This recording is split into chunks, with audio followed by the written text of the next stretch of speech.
Welcome to Behind the Muscle podcast. Today's guest is an IFBB Pro 212 bodybuilder and 2021 Olympian. Today's guest is Nathan Epler. Nate, welcome to the podcast. Thanks for having me, man. I appreciate it. Excited to be here.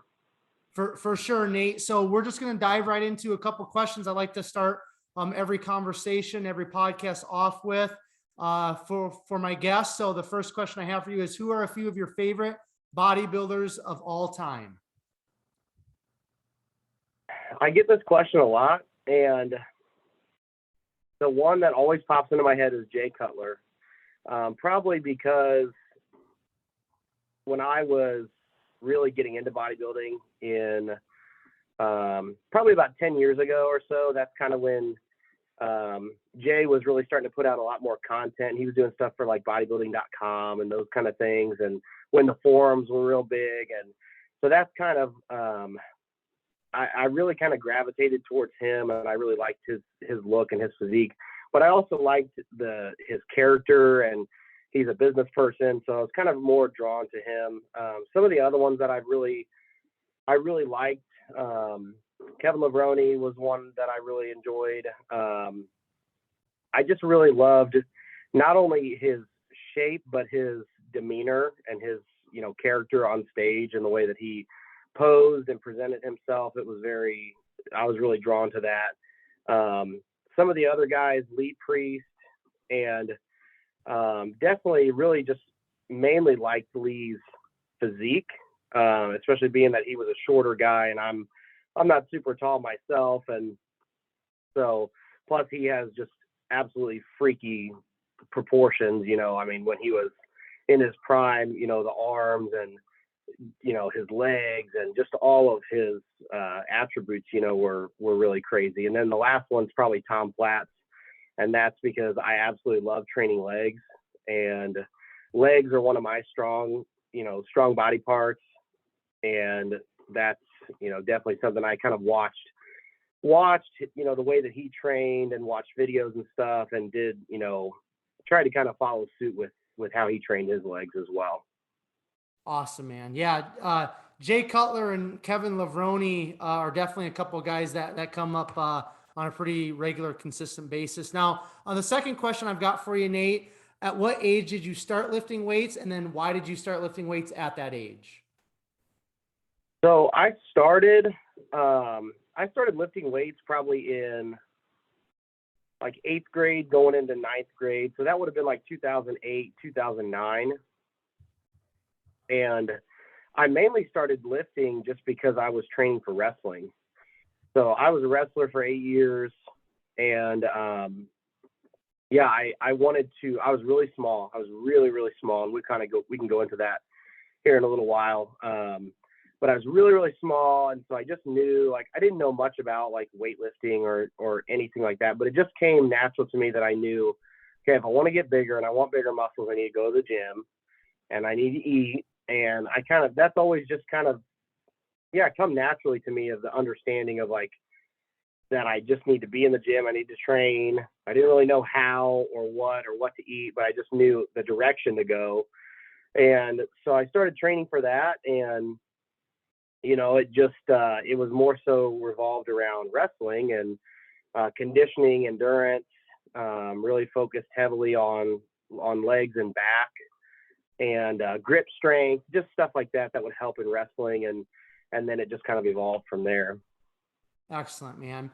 So we're going to transition into a little bit of your backstory. So you've kind of brought up wrestling a couple times already. If you don't mind, just talk about wrestling, talk about maybe some of the other sports you played, talk about family, maybe just touch on, a highlight or two from those earlier years that you can remember. We'll kind of stop, once we get to high school, and then we'll move on from there. Yeah, for sure. So I always grew up playing sports, and even from a very young age, and this is where I'll tell this story real quick about my dad and how I learned to have the mentality, the no quit mentality that I have now. Is I remember when I was a child, I I was probably 8 years old, and I was going to get into football. And the only reason I wanted to get into football was because a buddy of mine joined a football team, and he had these pads. And I thought, oh, how cool. Like, this looks really, really cool. I want some pads. And I didn't even want to play football or even know what football was. I just wanted the pads. Well, my parents signed me up. And then after the first practice, like everything, whatever, then we go to the second practice, or it was time for the second practice. And my dad comes and gets me, and he's like, hey, you got to go to football practice. And I'm like, I don't want to go. And I started griping about how I didn't want to go, and it wasn't that fun, and it was hard. I'm like 8 years old at the time. And I remember my dad looking at me. I specifically remember this memory, and it stuck with me all these years, every time I wanted to quit. And my dad looked at me, and he pointed at me, he said, you never quit something that you start. Once you start it, it doesn't matter if you don't enjoy it, you need to finish the job. And that's something that's like really been engraved in my head. And my parents are super, super supportive of me and like always pushing me to be my best. And I'm really grateful for that. But so I grew up playing sports. I played football. I played baseball. I played basketball. And then once I got to middle school, I started wrestling. So I started wrestling in 6th grade.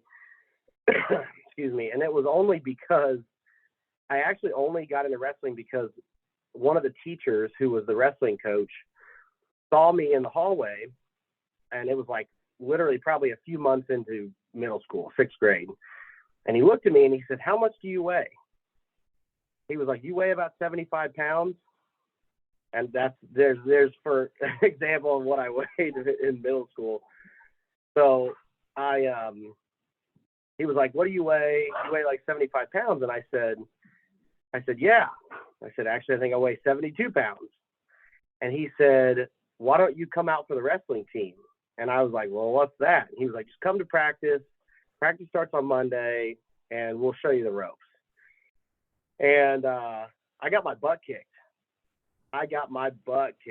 The whole first year I got my butt kicked. But I started it, and I remembered what my dad said. He said, you don't quit something once you start it. So I thought, I got to see it through this season. And of course, then I was hooked. I mean, as most wrestlers are, once you get a taste for that, kind of like bodybuilding, once you get a taste, it's very hard to go away from that. And so then I didn't do very well, came back my 7th grade year. I started getting better really pretty quickly. And then by my 8th grade season, I was doing really, really well. And I pretty much dropped all my other sports, and I knew like I was going to just wrestle year round. I was going to wrestle, and that was all I was going to pursue in high school as well. And then that kind of gets us into, I started weightlifting a little bit, and I just knew that was kind of the direction I wanted to go. And then we went into high school from there. Perfect. Now, are you from Indiana? Is that where you grew up, Nate? Yep.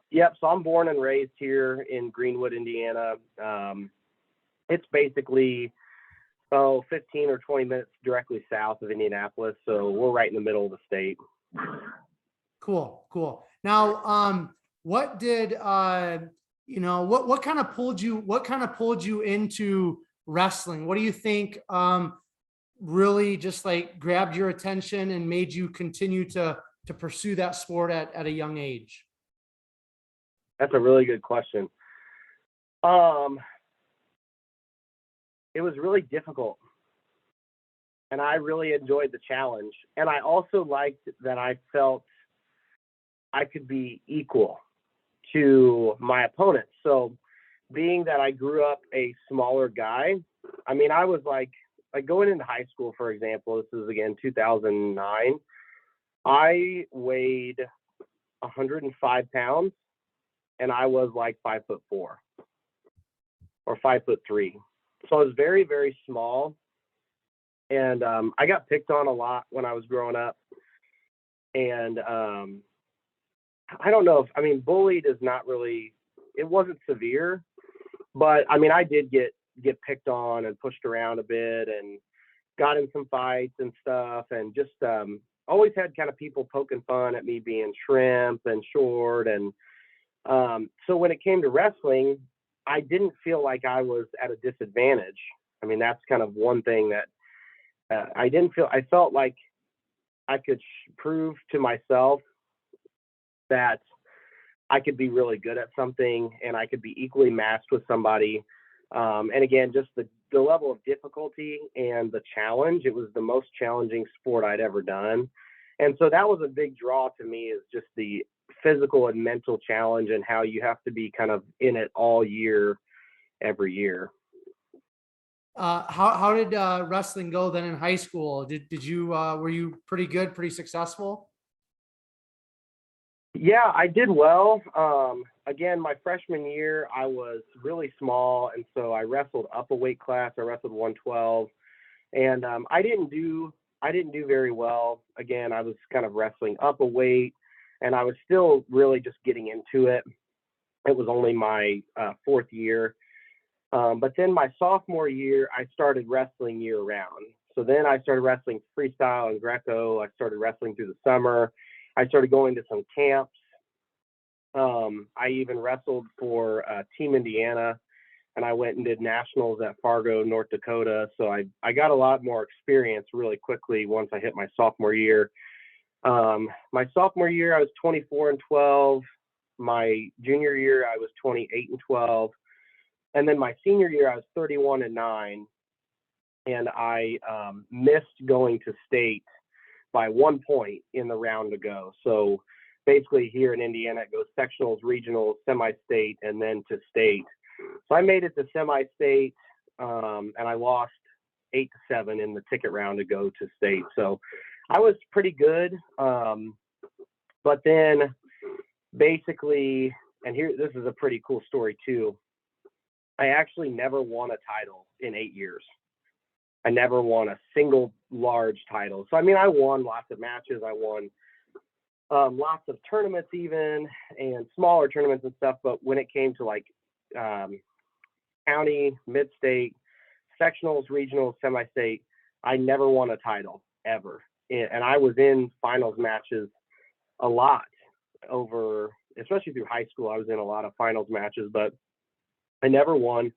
I would lose on a mistake on my part, lose by 1 or lose by 2.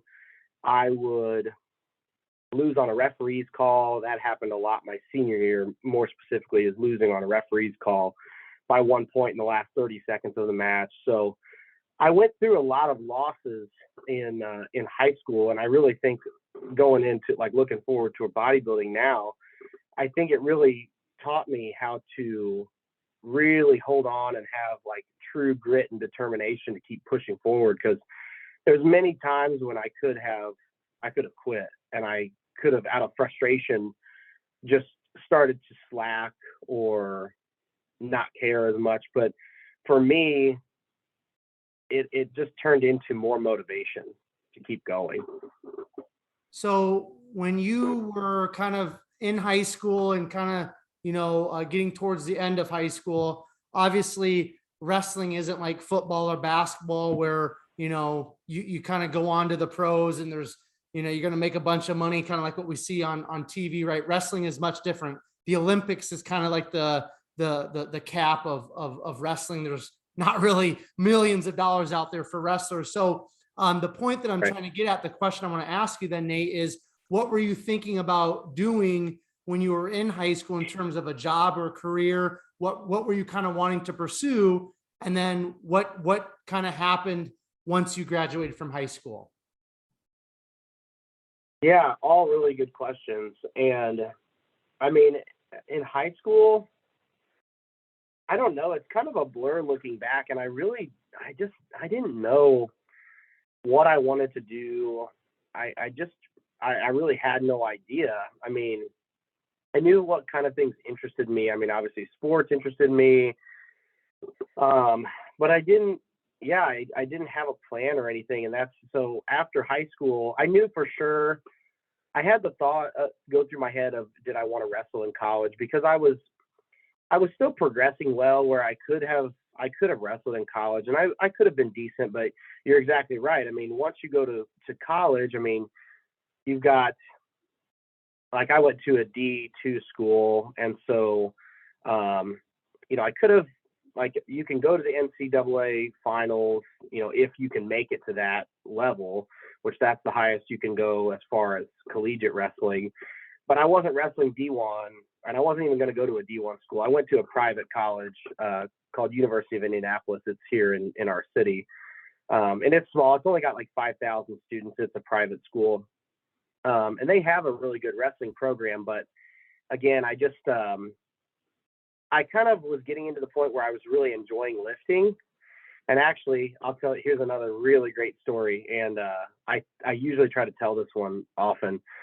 So my my junior year, I really started getting into training.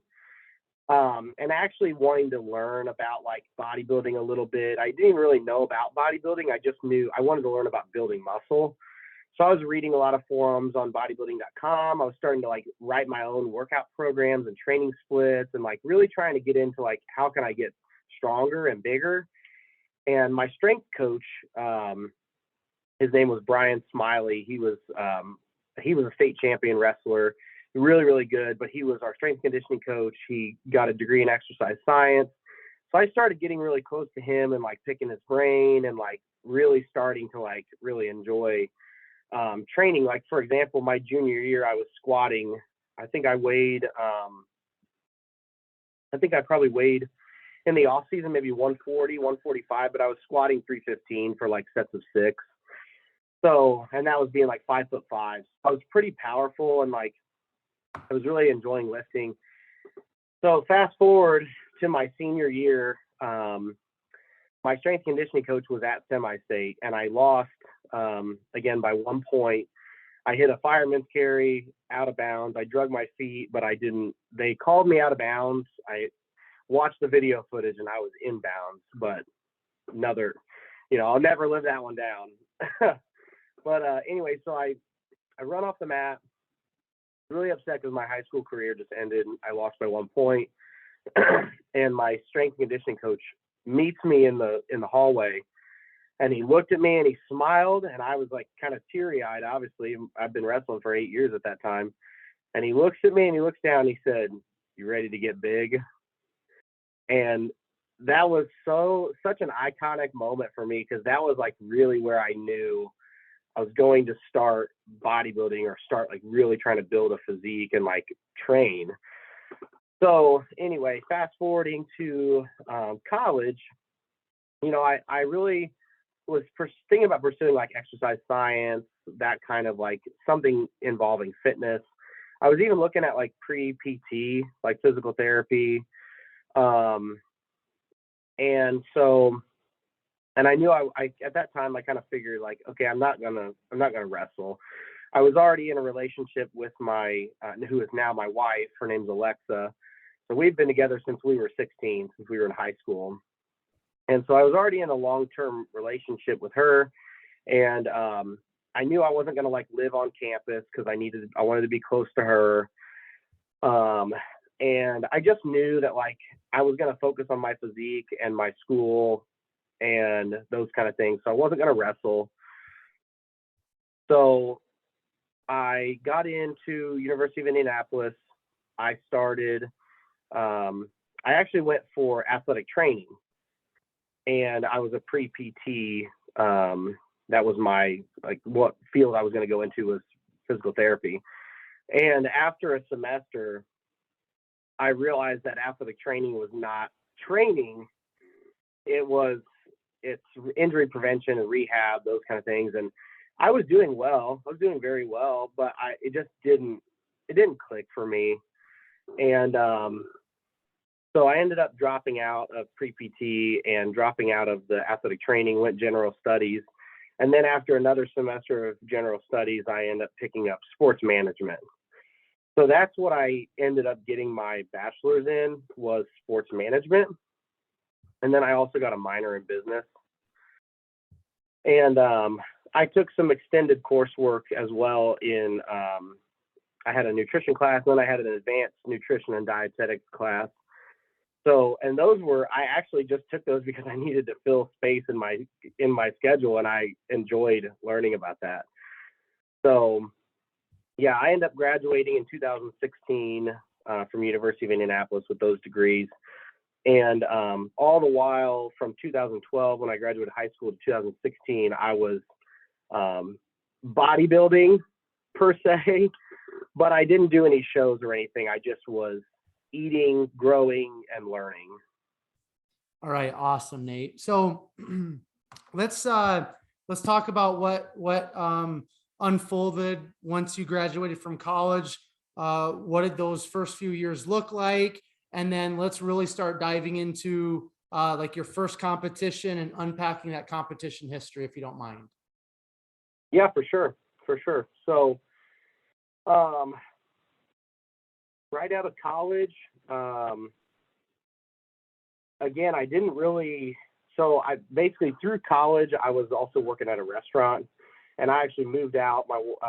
My wife and I were living together in an apartment, trying to make it, no money, just college kids and working odd and end jobs. Like I said, worked at a restaurant.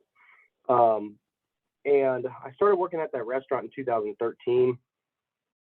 By the time I was going to graduate, I started as a busboy when I was 19, and then worked my way up to a server. Then I was a bartender. They put me on as a bartender right when I turned 21. And this was more like an upscale restaurant, so kind of like a steakhouse, not just kind of middle of the road, not like I'm trying to think of how to compare it.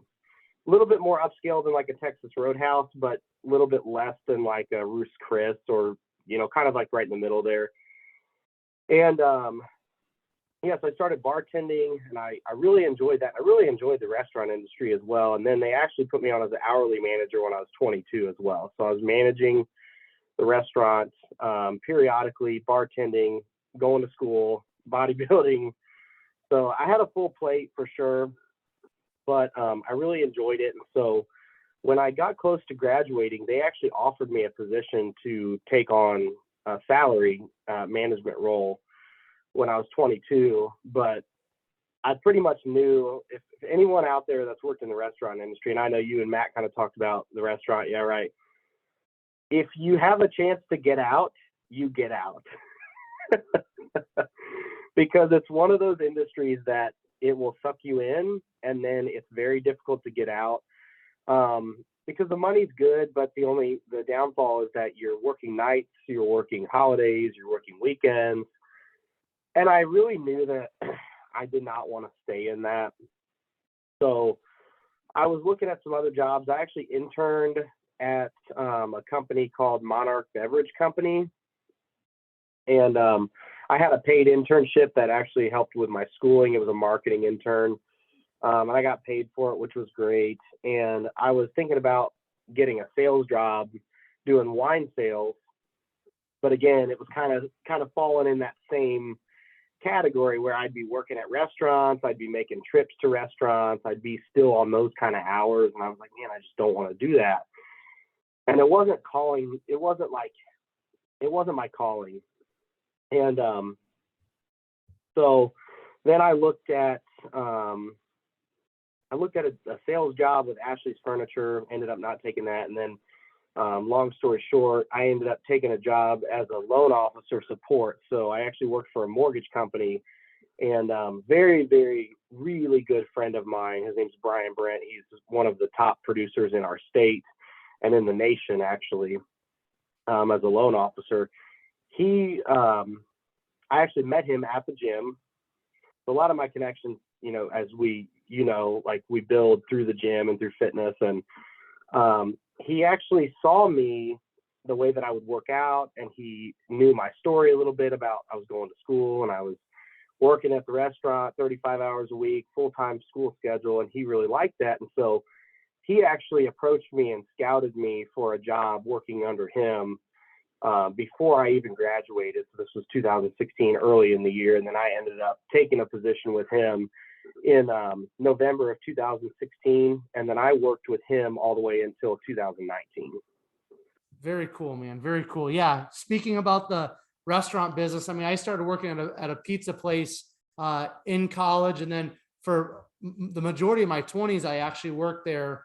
And you can make some really great money, especially if you get into like bartending and things like that, maybe a higher end restaurant. But like you said, it can really suck you in, man. And that the thing is with those salaried managers positions, like, because I was kind of in the same boat, like they offered me this salaried manager's position. It's like, okay, great. Like, it's so cool that like the amount of money that you're going to have each month or each paycheck, or whatever. But dude, like I saw those managers, they were working like 70, 80 hours. They have to come in on their days off. I was like, no way, dude. Like you literally just, you become even more of a slave. You know what I mean? So yeah, definitely get that. Now let's start talking about all things bodybuilding. So why don't you share with us, Nate, when was your first competition? Talk about that experience a little bit, and why don't you just kind of just keep going up to the point when you earned your IFBB Pro card, and then we'll go from there. Yeah, you bet. So my bodybuilding career is I'm still pretty young as far as bodybuilding goes. I mean, I've only done 8 shows. The Olympia was my 8th show. So I haven't been at it. I've been bodybuilding for 10 years, but I've only been competing for 6. And my first competition was 2015. So that was still when I was in college. It was when I was a junior in college. I was 21, and I just, I had a lot of people in my hometown, in my gym, that were telling me, hey, you've got a pretty good physique, and, have you ever thought about competing? And of course, I'm just like, what's that? Like, what? I don't even know. I knew I was a bodybuilder, but like, I didn't, and I knew a little bit about competing, but I had no idea, like, a lot of the poses. I had no idea about like how to diet for a show, how long a show prep would be, all the odds and ends. So I had a buddy that just helped me for free. Obviously, like I said, we were really balling on a budget when I was young and just trying to find our way. And I was thankful to have someone to mentor me a little bit. So it was just a buddy, and I would only see him once a week. I mean, we didn't do any other check-ins other than that. And he just would see me in person. And that's where I think genetically I was able to, like, we only did a 12-week prep. He only saw me once a week. It was macro based. So I was like putting all my own food together and what I would eat. And I got pretty shredded. I mean, I had like decently shredded glutes, even for my first show, striated chest, very separated quads. And yeah, I was in decent shape for sure. So that show was called it was called the Fort Wayne Flex. Now it's called the Hoosier Flex. It's up in the northern part of the state in Fort Wayne. But I ended up doing novice middleweight. I won that class out of 4 guys. And then this is pretty cool too. I did the open light heavyweight. I got second out of 7. And then I also competed in the novice overall. I didn't win that. And I lost to another IFBB pro now, DeAndre Campbell. I don't know if you know him, but yeah. I think his Instagram is Holy Hulk. So, and that was funny because DeAndre, that was his first show too. And he won. He had about 20 pounds on me, but that was cool because both Indiana guys, both our first show, and now we're both pros that have been to the Olympia. So it's a pretty cool story. But yeah, so that was my first prep. It was extremely difficult. It was extremely difficult on my wife because she had no idea about the sport and about being truly hangry and just all the stuff that goes into it. And it was really, really hard for both of us. And once I hit the stage, I just lit up. I had never felt something beside wrestling. I had never found something in my life that had come close to that feeling. And bodybuilding was it. And I was hooked. I mean, we call it catching the bug. I was so in love with the sport the minute I hit the stage, and it made it all worth it. So that was really cool. I ended up taking quite a bit of time off. So that was 2015. I ended up not competing again until 2018. And that was because my wife and we got married. We bought a house. I graduated college. I got my full-time job. So we were doing the life thing for, several years. And I knew I needed to grow because my first show, I think I weighed like 185. So I was still pretty small. And but then I competed again in 2018. I actually did a show in Southern Indiana called the Indiana Muscle. I was a heavyweight, but I weighed about 205. It's in 2018. Won that whole show. I won the heavyweight class, won the overall. 2 weeks later, I went and did the Midwest Battle of Champions, which, as you may know, that's Dave Bauer's show, and now he has the Indy Pro attached to that as well.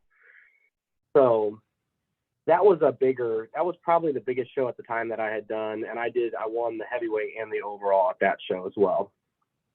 So from there, that was what was that? That would have been it was before he moved it to May, so it would have been March of 2018. So won both of those shows, and then I had some judges that were asking me, "Are you going to go to junior nationals? Are you going to go for your pro card?" And I still was so naive because I just love training. And I'll make a side note. I think that's what really makes great bodybuilders is guys that are not focused on getting a pro card, but focused on training and the love for the sport. And so they said, "You're going to go get your pro card." And I said, "What? How do you do that?" I was like, "How do you do that? What do I have to do? What shows do I do?" And some people were saying, "Well, go do junior nationals."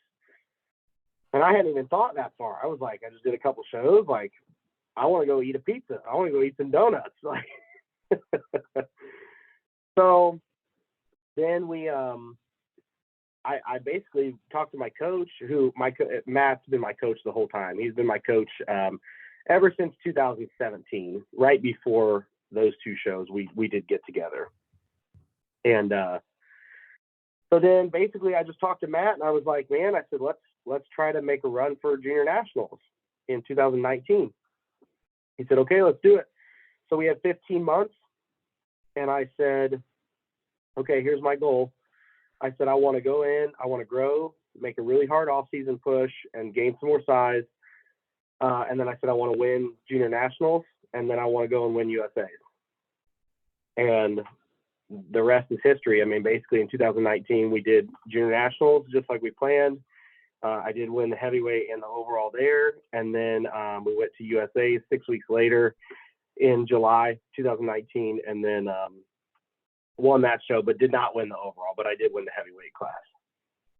Awesome, my man. So, you mentioned earlier, like in regards to childhood, you were, a shorter kid, you were a smaller kid and, got made fun of a little bit or whatever.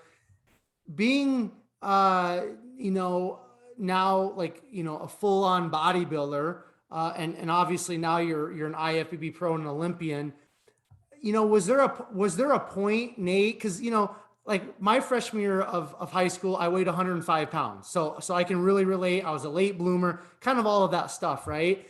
And, at some point, I went through puberty, hit a growth spurt, like graduated high school, like 175.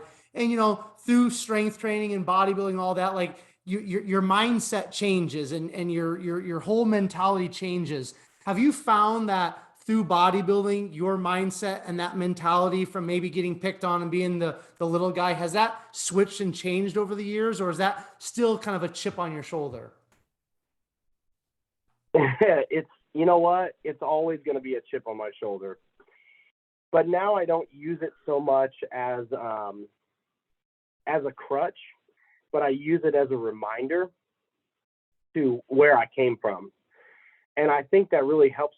I really try to stay humble in the way that I carry myself. And I think that always having that wrestler and underdog mentality and, somebody that, kind of has always had to really, really work for it because that's another thing too, is wrestling didn't come naturally to me. I really had to put in a lot of hours for it. And, other guys, they just pick it up. Like they can see a move, or they can, there's just guys that are naturally gifted in certain areas. And I wasn't one of those with wrestling. So it taught me the hard work. And so I use that more so now as a reminder of where I came from and who I was and how I grew up. And I try to really keep that in my head so I stay humble as, bodybuilding takes off and my businesses and stuff. But also so that I can relay these messages to guys that are younger, that are coming up, that are, the next generation, and, that may be getting picked on, or that may be having a hard time in the weight room or with sports. Like, I want to try to share these messages with a lot of people so that they can see, like, oh, he's an Olympian, but he came from where I was at. Like, I can get there too. And because I didn't have that. And I want to try to be that for other people now in the industry. And that, you know what, that is exactly why Behind the Muscle podcast exists, Nate, is because we see, I say this a lot, but it's the truth. We see the muscle on Instagram. We see you guys on the Olympia stage. We see, the pictures with the little pro card that they give you guys now. And we see all that stuff, right? And that's just a small part of who you are as a bodybuilder. And for me, being a business owner in real estate, and, like, I've got a story and you've got a story. We only see the highlights through social media. We don't have the magazines anymore. The magazines were the social media back in the day. Now we have Instagram and we have, a Snapchat and all that. But I love what you just said, because you hit the nail on the head. We all have a story, man. And like, I was talking to an IFBB pro the other day that was on the podcast after we were done recording. I said, because he was thanking me for bringing him on, and we were just chit chatting. I said, hey, as soon as you guys get your IFBB pro card, whether you know it or not, whether you ever realize it or not, that instantly gives you guys a platform to speak into other people's lives. And just because Right. you have IFBB Pro in your Instagram bio, just because you have that title and that label, something that you've received, something that you've earned, like, you guys have an immediate, instant platform, once again, to speak into other people's lives. And it's just like, man, if I can be a bodybuilding junkie and bring you guys on and give you the platform to share your story so somebody can listen, like you just said, and be positively impacted and say, hey, if Nate can go through what he went through and do what he's doing, I can do it too. Like, that's what this podcast is all about. And that's why I'm always thankful when you guys come on and you're willing to share your story, because there's so much power in our stories when they're audibly shared with the world. So I love that. Now, I want you to touch on, since we're kind of already at that point, and then we'll kind of get back into competing and a little bit more of the bodybuilding stuff. But so you just recently got the underdog mentality tattoo, and then you have the walk your path tattoo. So just talk about a little bit more about that underdog mentality, but then also I want you to talk about walk your path. What does all of that stuff mean? Yeah, so it's pretty cool. I mean, the underdog mentality, I've always felt like an underdog, especially, again, it kind of goes back to wrestling. I was that guy that nobody was talking about. I mean, there was even times where I was beating guys that were ranked in the top 10 in the state, and I was beating them, 7-4, beating them, by not just 1 point, but I was beating guys, and yet I still wasn't getting ranked. I still wouldn't get ranked. I still wouldn't get talked about.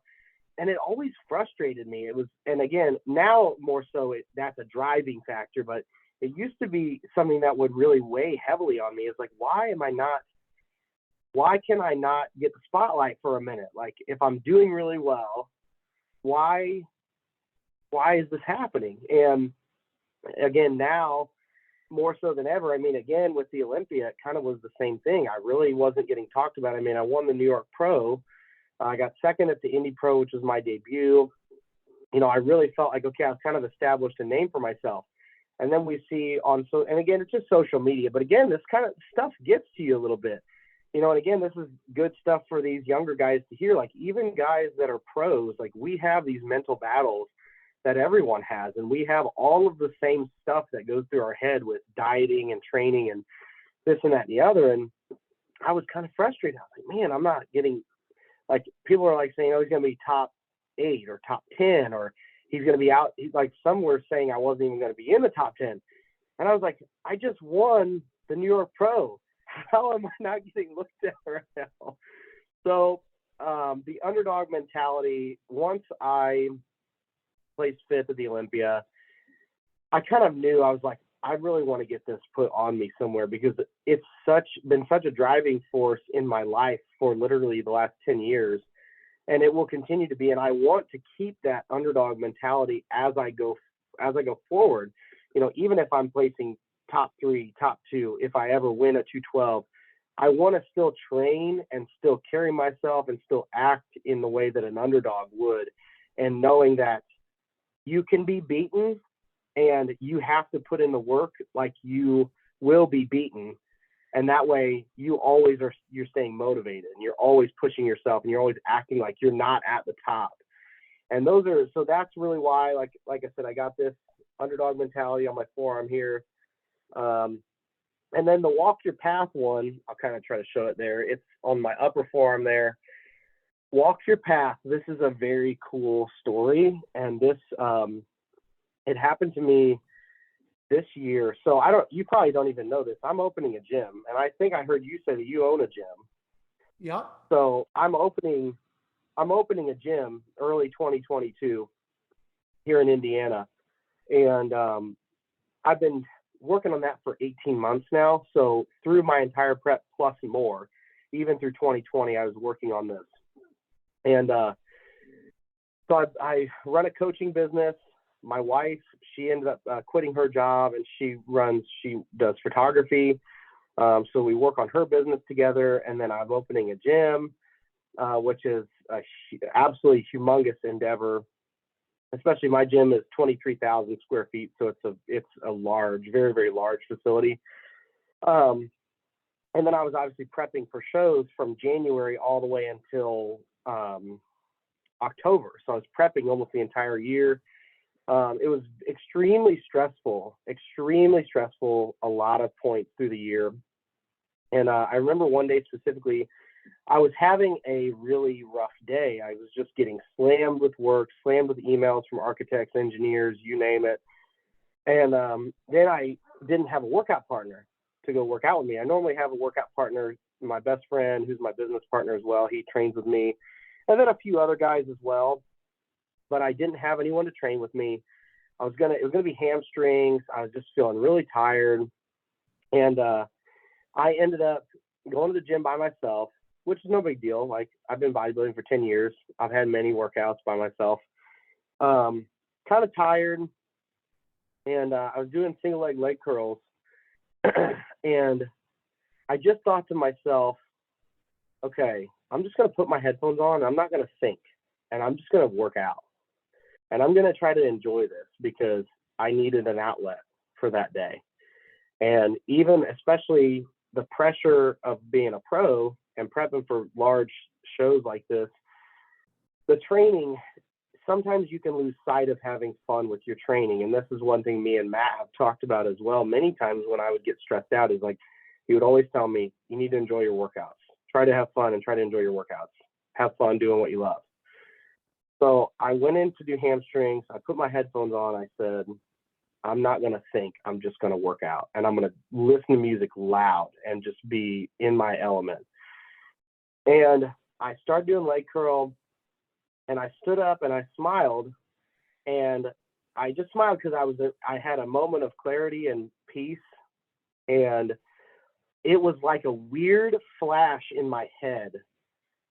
And these words came to me, and it was walk your path.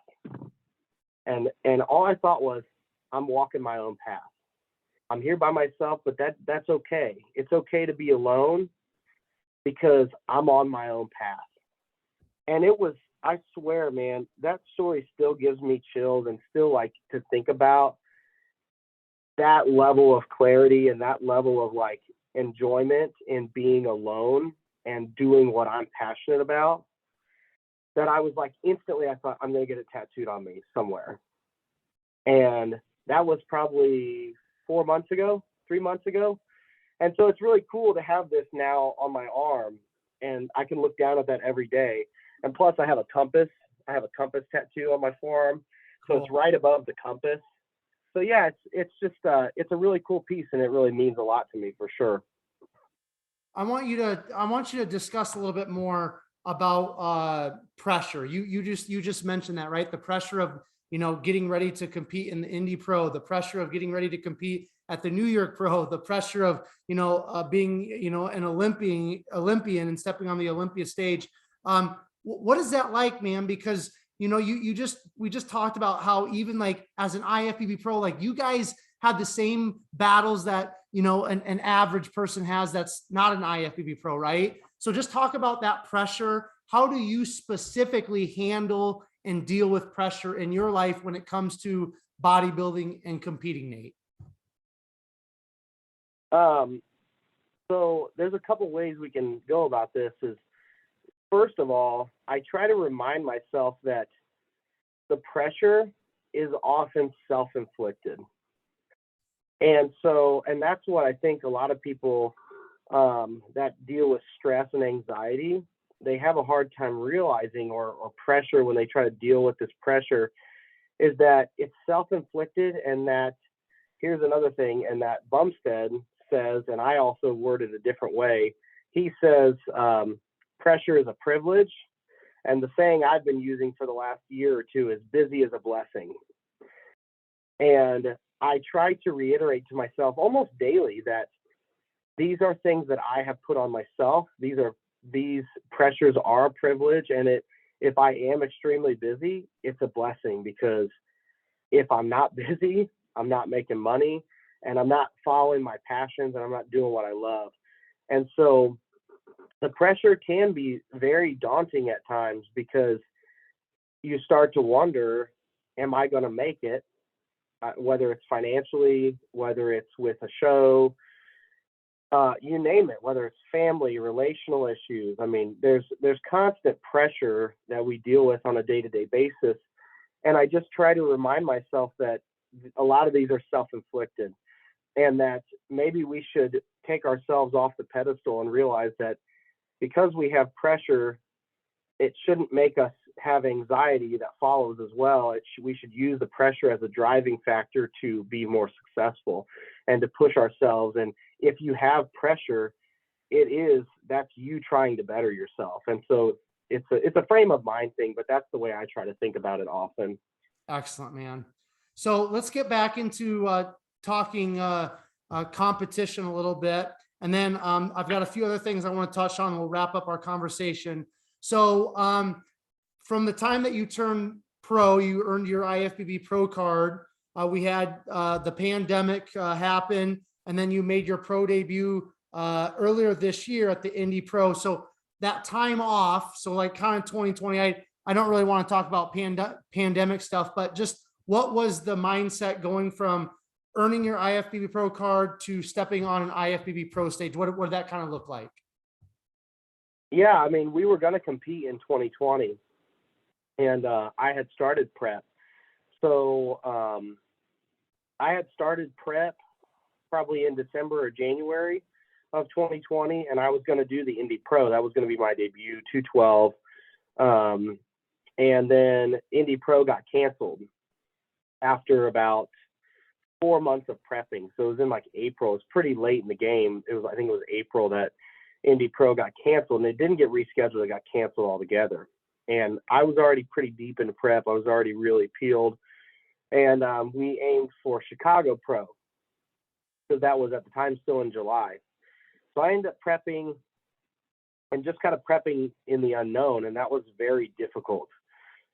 That made it even more extremely difficult to stay on the diet and do the cardio and do everything every day, because we didn't even know if we were going to have shows. So you were just prepping aimlessly. And that made 2020 very difficult. But I stayed on it. I prepped into June, and then they rescheduled the Chicago Pro for October. And at that point, I had really no other options.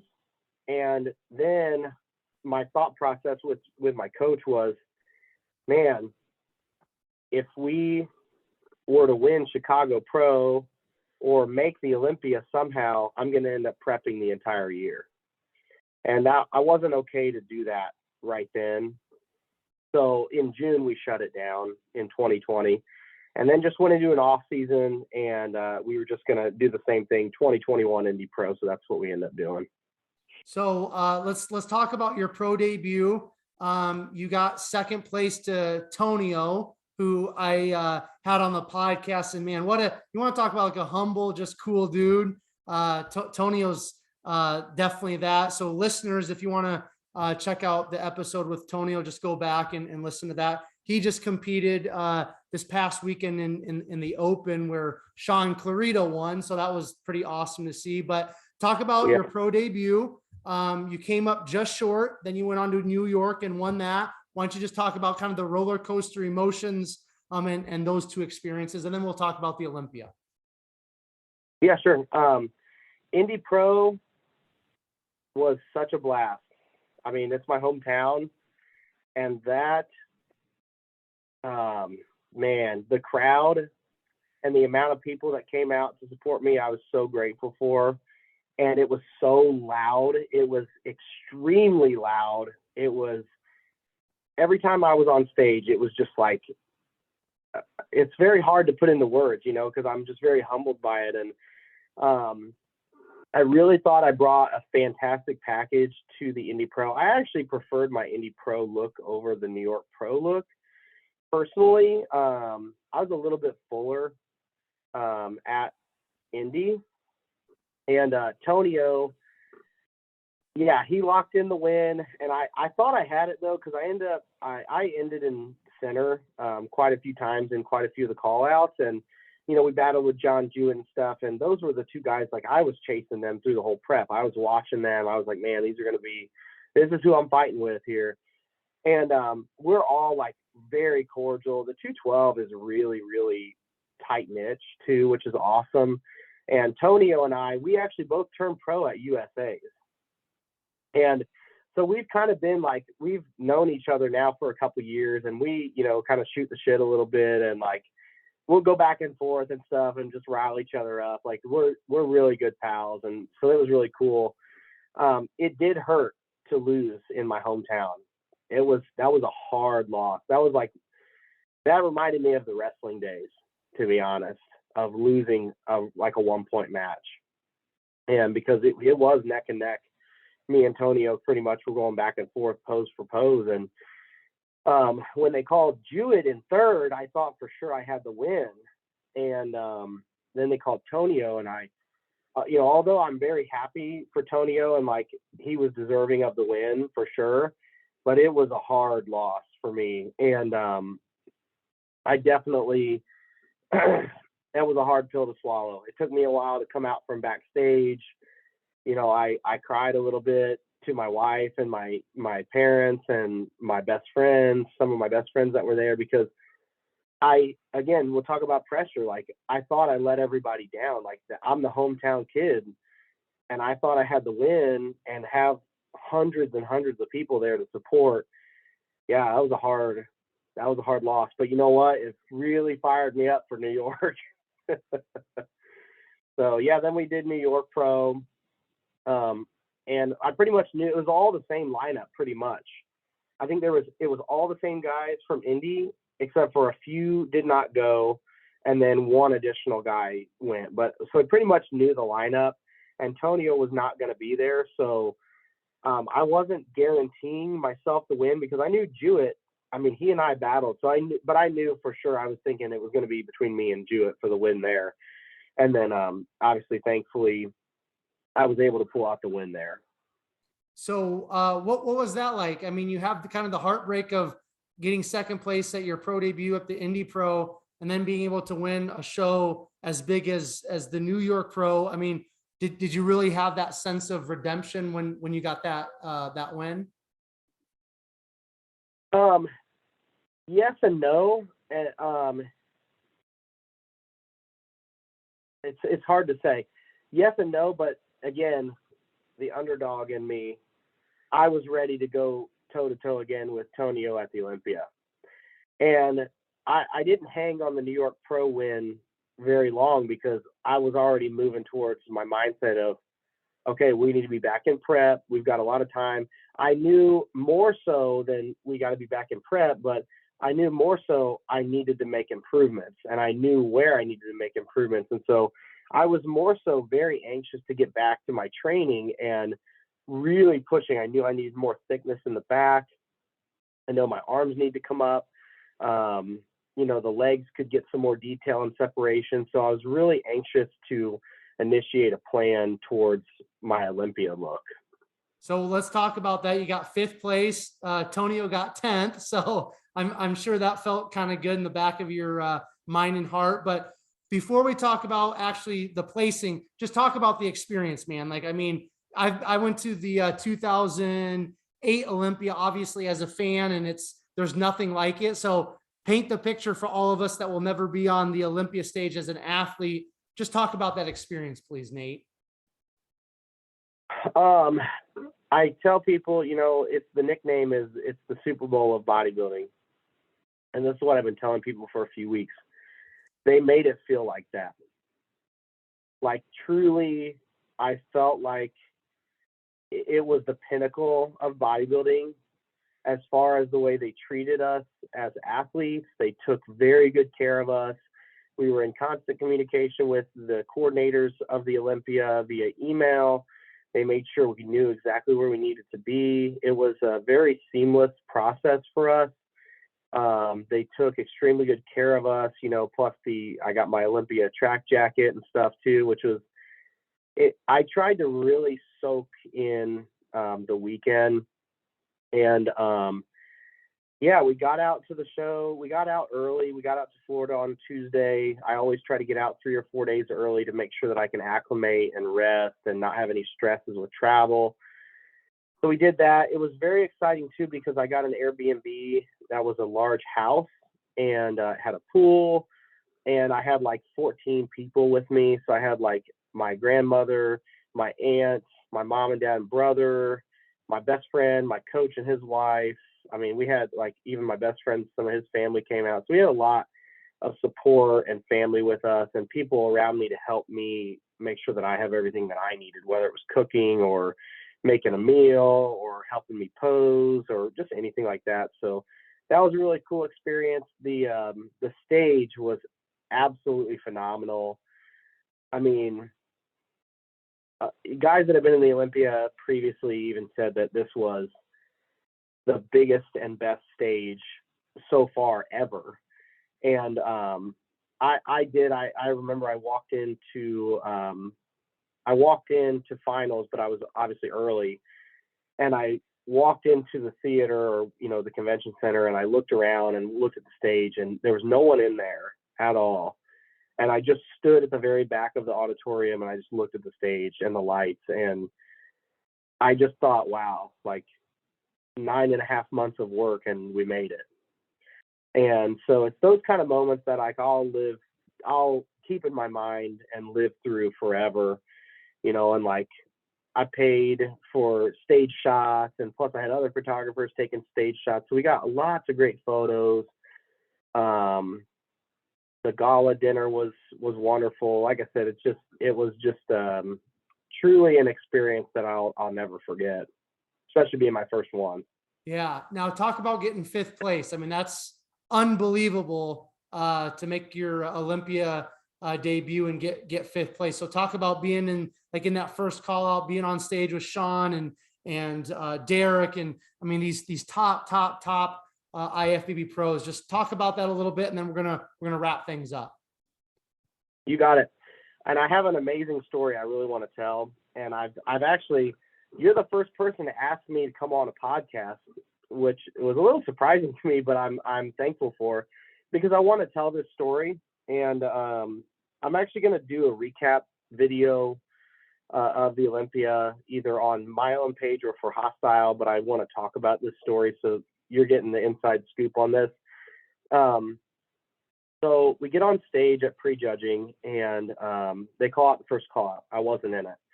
it was the top 4. And I was fine with that, you know, and they had Ahmad Ashkenani, they had Sean, Derek, and Kamal. I was like, okay, no big deal.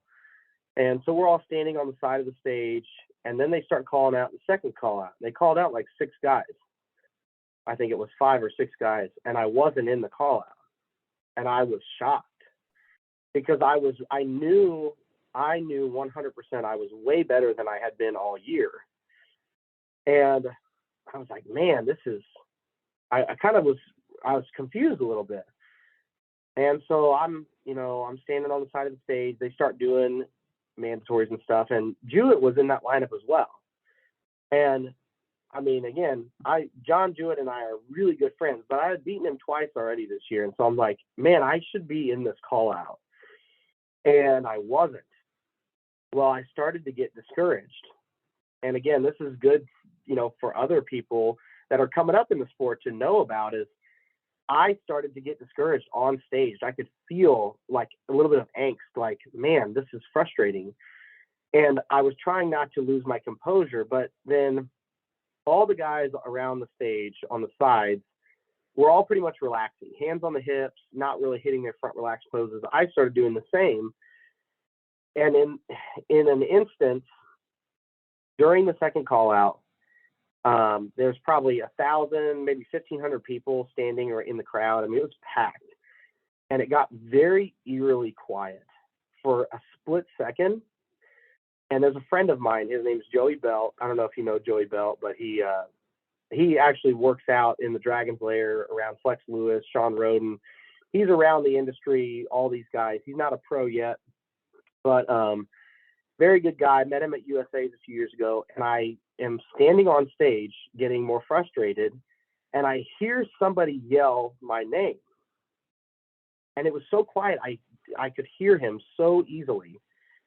And I turned and I looked directly at him at the very back of the audience. And I'm going to actually tag him when we share this because I want him to hear this story as well. And we talked about it after the show as well. And he yelled my name and I looked right at him. It was so weird. And he looks at me and he said, "Focus, keep posing." And that underdog in me fired back up. And I literally thought to myself, this went through my head on stage. I thought, I worked 9 freaking months to get here. Why would I be getting discouraged right now? I can get in this call out. So I actually stepped off of the diagonal line in front of all the other competitors behind me because I thought I need to draw attention. And I got in my front relaxed and I stared right at Steve Weinberger and Tyler Mannion. And I thought to myself, screw it. I'm going to pose until I pass out if I have to. I want them to see me. And I just got so fired up and I posed. And then sure enough, not 20 seconds later, Steve and Tyler both looked up at me, made eye contact. They looked back down at their at the score sheets, looked at the second call out, looked back at me, and then Tyler nudged Steve. And that's when Steve picked up the mic and said, "Number 11, join the group."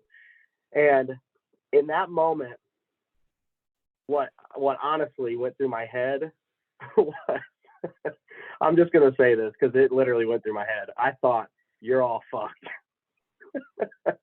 Because that underdog in me was like, now here's my shot. I got my opportunity. Now we're going to pose. And now I'm going to show everybody. It's that fire in me that, you know, that's been around since I was a kid, since I was a wrestler. And then, you know, the rest is history from there. We started posing. I started getting better as I pose, which is typically what happens with me. And, yeah, they started me around 9th or 10th place. And then every couple poses, they kind of moved me in, and then we ended up in 5th. So just a cool story. Cool story how things work out like that. And, you know, how, I thanked Joey. After I got off the stage, I hugged my family, and Joey was right there. He actually had come over to the outside of the stage, and I hugged him too. And I said, "Thank you." And he looked at me and he said, "I could see it on your face." He was like, "You just needed to keep going." So just a really cool, you know, kind of inside story. No, that's cool. And I appreciate you sharing that kind of for the first time, with the world on the podcast, Nathan. So couple more quick things I want to touch on, then we'll close. Matt Kouba, just had him on the podcast, I think a couple episodes ago. Super awesome guy. Had a great conversation with him. Talk about what it's been like working with him and being able to have him almost basically from the beginning of your bodybuilding competition career to him helping you get fifth place this year at the Olympia. Just talk about that relationship a little bit.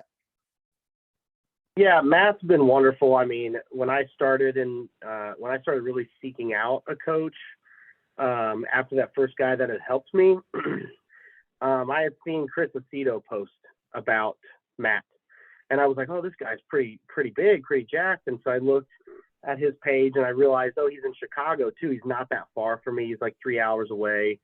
And I kind of started following his clients. I was like, man, he gets people really peeled. Like, I just liked what I saw, and I just had a gut instinct. And that's honestly the way I try to carry myself, is I really try to follow my heart and my gut. And with Matt, I just had a feeling that he was going to be the right pick for me. And we had a couple conversations, and I really even liked the way that he did his coaching, the way he approached coaching. And so then, we started together in 2017 going into the 18 season, and the rest is history. And now we've become like very, very close friends, like really, really good friends, and developed even more of like a kind of a brotherly bond, where now we kind of pick each other's brains about coaching, about training. I've even helped him with posing a little bit here and there. And we just, we make a really good team, and, kind of that dynamic duo that I feel like we're really unstoppable together. What do you think it is about Matt and his coaching style that works so well for you and connects so well for you? Because again and again, when we talk about coaching on the podcast, everybody's always like, you got to find the right fit. You got to find the right coach. I mean, whatever you want to call it, you were able to find the right coach right away. That doesn't always work for everybody. But what is it, just like, what's that one thing that just like clicks for you and Matt, or really just like, man, I love this about Matt, and this just really works well for me as being a client of his? Probably a few things. For one, he's so passionate about the sport, and that's how I am as well. And he's very passionate about training.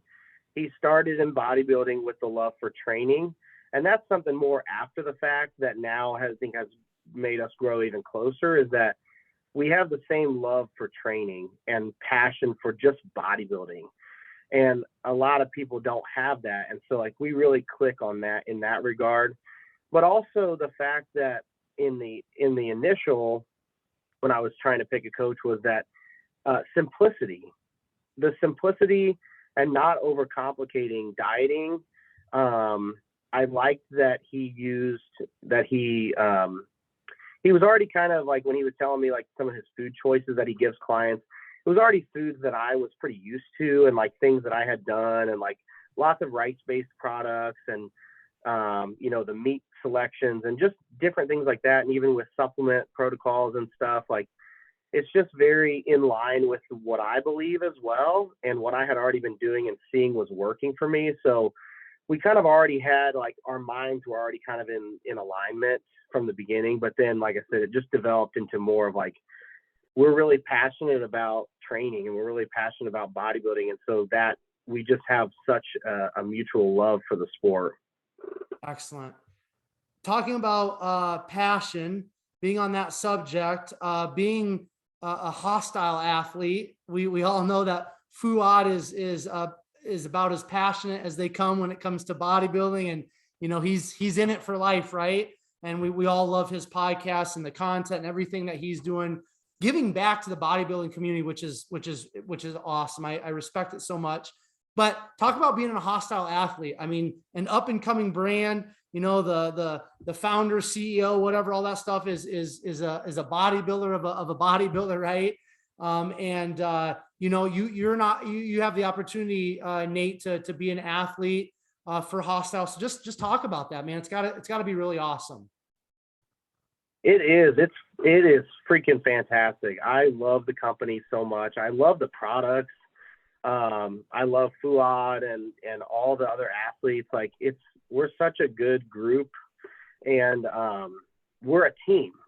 And that's one thing that really means a lot to me. I mean, even with my coaching, it's kind of the same way. Like with my coaching and all my athletes, we're a team and we have that camaraderie. And I feel that same kind of bond with Hosstile. And that's really like who I am as a person. And I feel like Hosstile really embodies like true passion for bodybuilding and true passion for sports supplements and products that work, and clothing that's great. I mean, literally, I'm wearing all Hosstile right now because I literally wear Hosstile stuff every single day. It's not a facade, and it's not something that is faked, and it's not something. I mean, you can kind of see through the cracks with other companies, and I'm not going to go into all that, but just with other companies, you can tell when things are kind of like just meh, or you just know people are wearing the products or posting the products because they have to. And I feel like Hosstile is so real.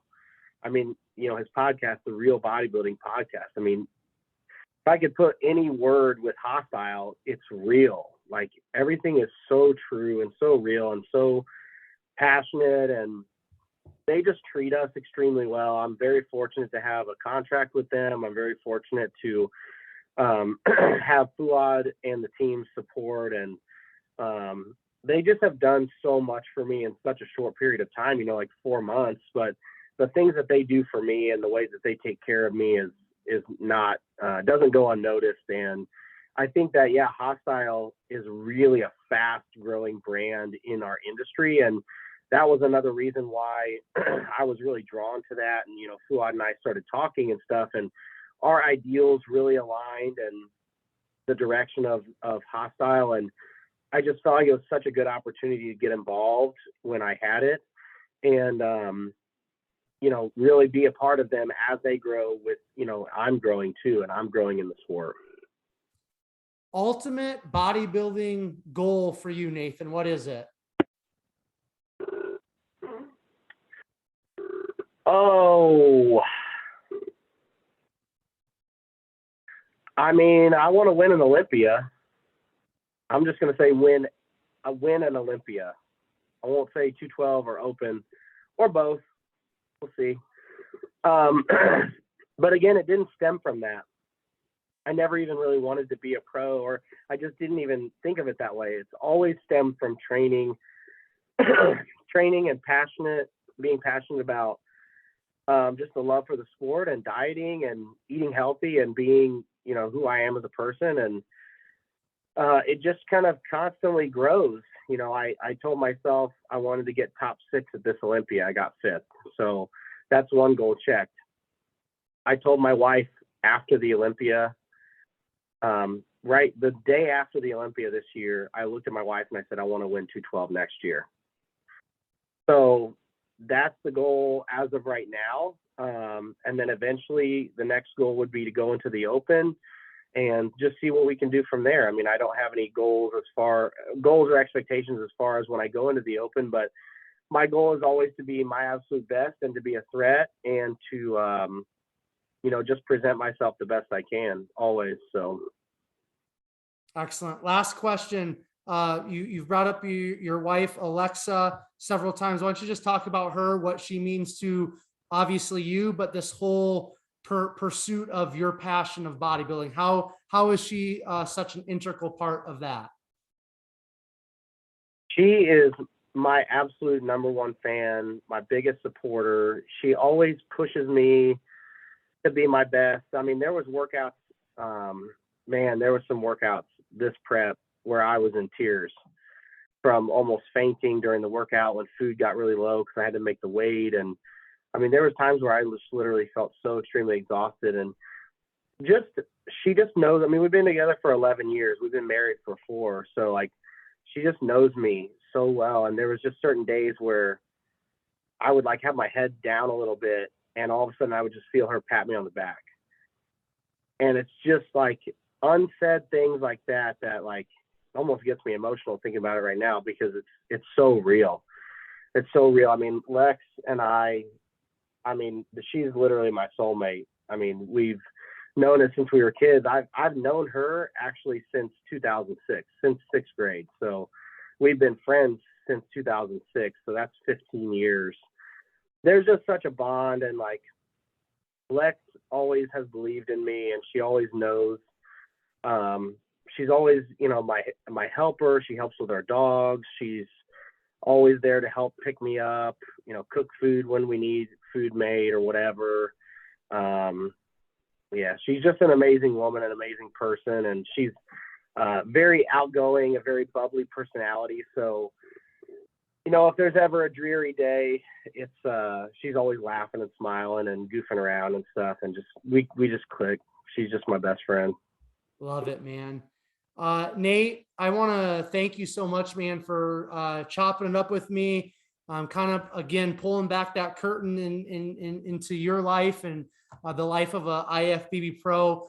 I want to give you the opportunity to share anything in closing, any final words, any final thoughts, maybe once again to some of those younger listeners. And then please talk about, if people are out in that Indiana area where you live, the opening of your gym, talk about where people can connect with you, coaching, all the things after you share some of your final thoughts and words. Cool. Yeah, for sure. No, I just want to thank you for having me on for sure. Obviously, a big shout out to my wife, my best friend, Tyler, my coach, Matt, all my family. My family's, always been very supportive of me and stuff. And yeah, like I said, I do run a coaching business as well. It's called Epler Elite Training and Nutrition. So if anybody wants to connect, the easiest way is to just DM me on Instagram. My Instagram's IFBB_Nathan_Epler. So super easy to find me, super easy to get in touch. You can also email at epler.elite@gmail.com. Yeah, and then as far as our gym goes, the gym's called American Muscle Factory. It's 23,000 square feet. It'll be 24/7 access. It's going to be Indiana's first real big bodybuilding and fitness gym, more like destination kind of gym, and super excited about that, man. I've been dreaming of doing this for 6 years. So, maybe we can have maybe I can come on the podcast again and we can talk stock about gyms and stuff. That'd be pretty cool. So, but yeah, American Muscle Factory, it's just south of Indianapolis. It's, basically 10 minutes south of the city. And it'll be open probably February or March. It's still tentative. The date's still tentative and kind of a moving target, but that's going to be very exciting. So, and we do have an Instagram page for American Muscle Factory. It's AMF_Indy. So super easy to find that as well. And if you guys want to follow, any of the viewers want to follow the Instagram page, that would be wonderful. We're trying to get all the support we can for that. But yeah, man, like I said, I just appreciate you having me on. This is a really cool podcast. You did a really great job with your interviewing and stuff too. So I appreciate it for sure. You're very welcome. And I'm definitely going to take you up on that offer, man. I was thinking about that as we were kind of finishing up. I was like, you know what?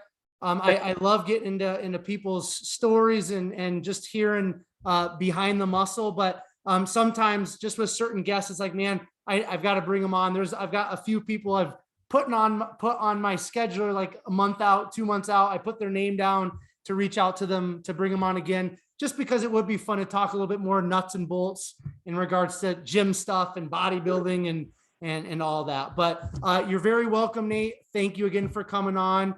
And listeners, YouTube viewers, thank you so much once again for tuning in to another episode of Behind the Muscle podcast. If it wasn't for you guys listening, subscribing to the YouTube channel, tuning in, this podcast would not exist. So I always want to be very appreciative and again, make it very clear. Thank you so much. So 2 favors I would ask of you, if you haven't done so already, hit that subscribe button on YouTube.